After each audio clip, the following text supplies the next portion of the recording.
Kayo po si Dr. Dasha?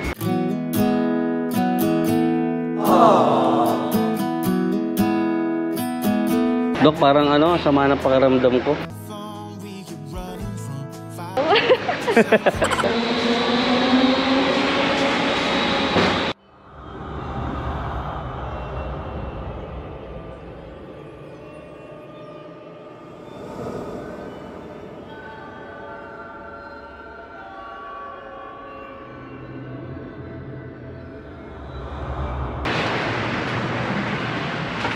Yes, sir. Anong pangalan niyo po, sir?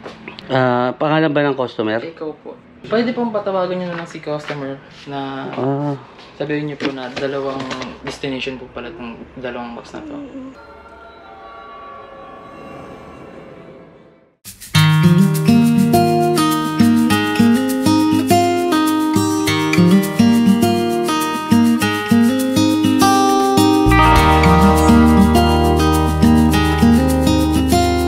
Hello po. Hello po. Good morning po. Andito na po ako. Sir, dito po kami sir sa may Andox po. Andox? Okay po. Sige po. Dito, Andox. May mapaparkingan po ba dyan, sir? Naka-kotse rin po ba kayo, sir? Yes po, kotse po. Sige po, meron po dito, sir. Alright, mga kawanabis, may booking na tayo. Ito papadala.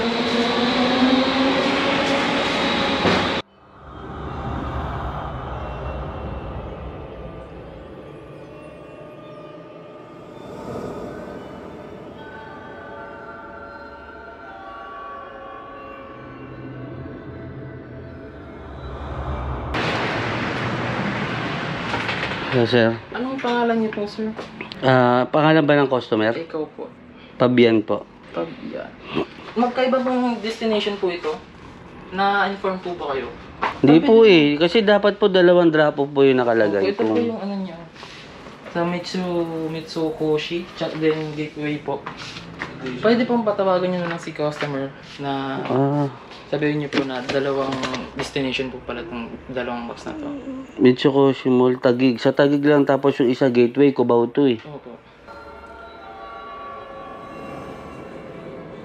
Sabihin niyo po na dalawang destination po pala itong dalawang box na to.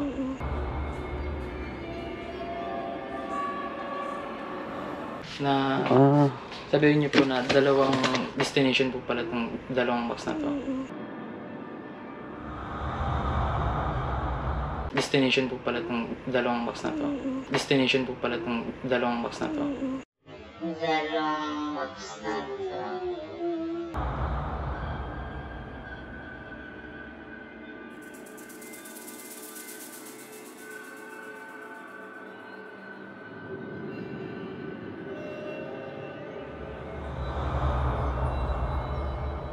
Sino po ba nag-book nito? Hindi po ba kayo? Si customer po, sir. Wala eh. Yung number mo lumalabas eh. Kasi kung ano, book nyo na lang po yung isa. Chat ko na lang po. Sige, paki-ano na lang po. Dalawang box. Isang Cubao, tapos isang Taguig. Ito lang nakabook sa atin eh. Ayun, na-gateway yung nakalagay sa'yo. O, ito nga. Tapos ito yung sa akin. Tsaka yun lang naman na nasa booking eh. Yun lang yung susundin namin. Oo. Ano po yung nakabooking sa inyo, sir? Ano lang, Mitsukoshi po? Mitsukoshi lang. Sige, sir. Ito na. Ayun o. Ilan pala nakalagay sa booking. Thank you ha. Yes, sir.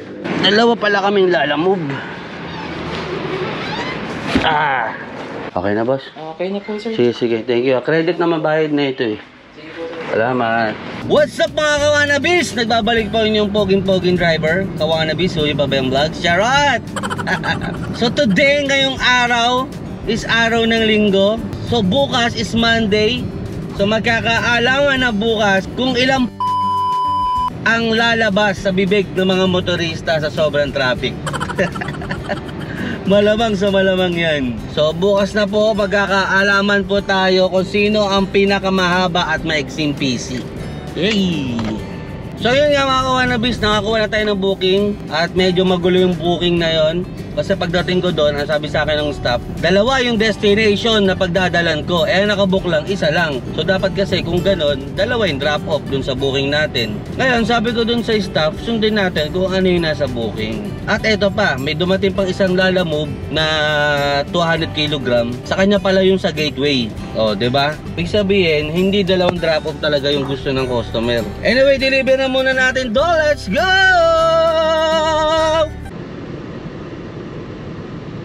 BGC na tayo mga kawanabis. Dito yung drop-off natin. Grabe, sobrang ganda talaga dito. Iba talaga yung vibe pag nasa BGC ka. Para bang ang sarap umasenso sa buhay. Ganun yung feeling.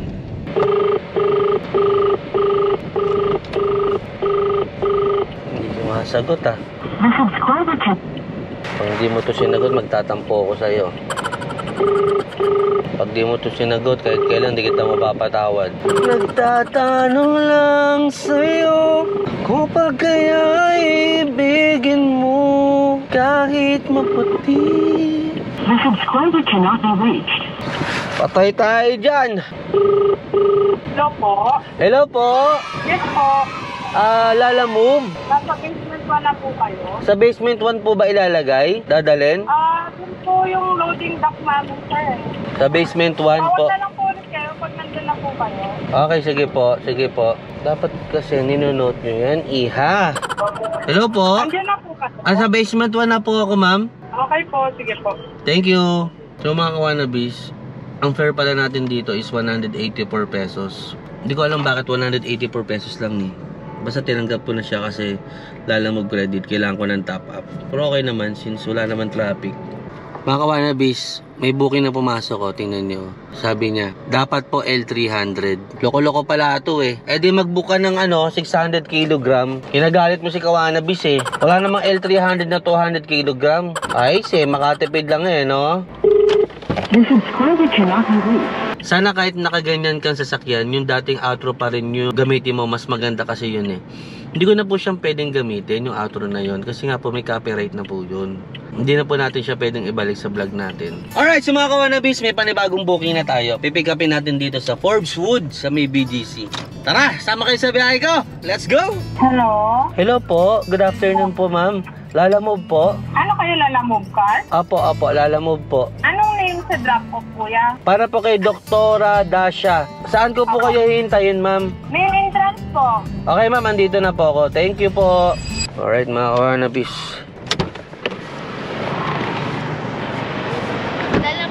Elena? Ikaw ba yan? Ha? Ay, sorry, ma'am. Kala ko yung ko.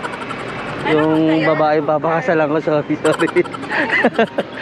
Kay Doktora Dasha po?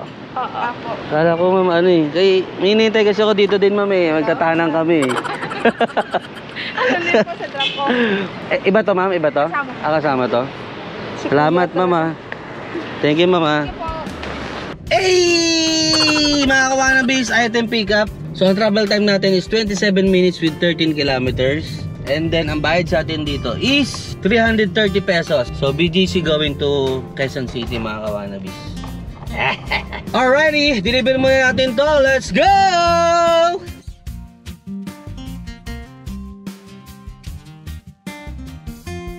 Hello po, good afternoon. Hello po. Lalamove po, andito na po ako sa baba. Sige, paantay lang sir ha. Galing pa akong 42nd floor. Sige po. Thank you po.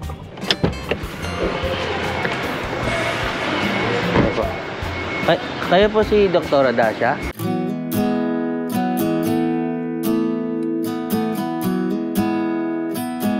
You were the Po. Meron pala Lalamove car? Meron po. Sedan. Sedan po. Doktora, madami po to. Okay lang. Okay lang po. Kaya niya po, ma'am? Madami, mga 10 ata yan. Opo. Pwede ko kayong tulungan, Doktora. Yeah, sure. Okay. Okay lang, kaya niyo na po to? Opo. Ako, napakadami na. Oo nga po madami po, Doktora eh. Pa? Suotin ko na. Suotin nyo na lang po. Sige po. Wala na naman po. Ito po. Yan. Yun lang muna. Sige po. Yung tig-dalawa. Ah, tig-dalawa. Para tayo mag-weightlifting. Para kayo nag-shopping, doktora. Thank you. Ayan. Dok, parang ano, sama ng pakiramdam ko. Oh. Thank you, sir. Sige po.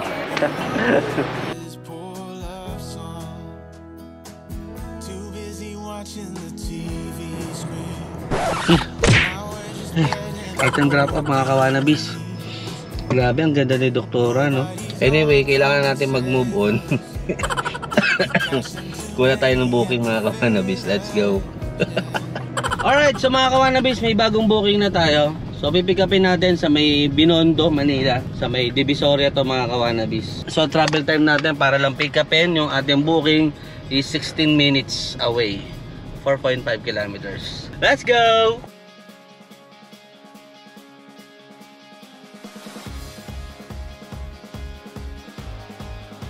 Nakita niyo yung mga kawanabis, yung mga nakatambay dun sa gilid ng park. Exactly that position, dun ako dati nag-aabang ng booking nung di pa ako nagbablog. Dun sa pwesto na yun. Bali, ang ginagawa ko na pinagsasabay ko, 5 booking, lahat papuntang Cavite para malaki yung kita. Okay, dito na tayo mga kawanabis, tawagan na natin yung customer. Hello po? Saan pa, kuya? Dito po ako sa tapat po ng fire truck.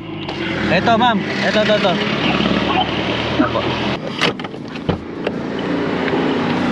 Alam po yung mga ipapadala, ma'am. Ito po. Okay. Ganda ng ngiti mo, sir, ah. Thank you po. Ma'am, yung bayad doon, ano? 34 minutes with 13 kilometers.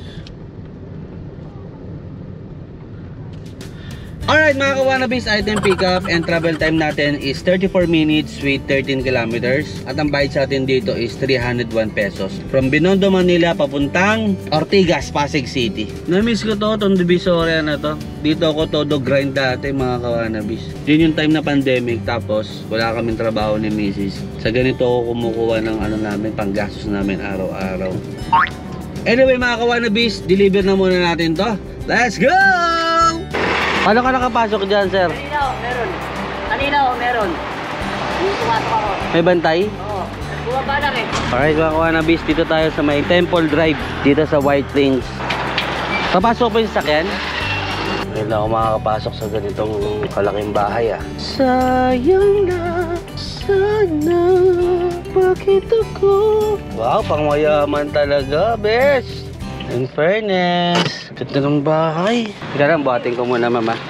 20 pieces base glass. Sa office, dahan-dahan na baka mabasag yun.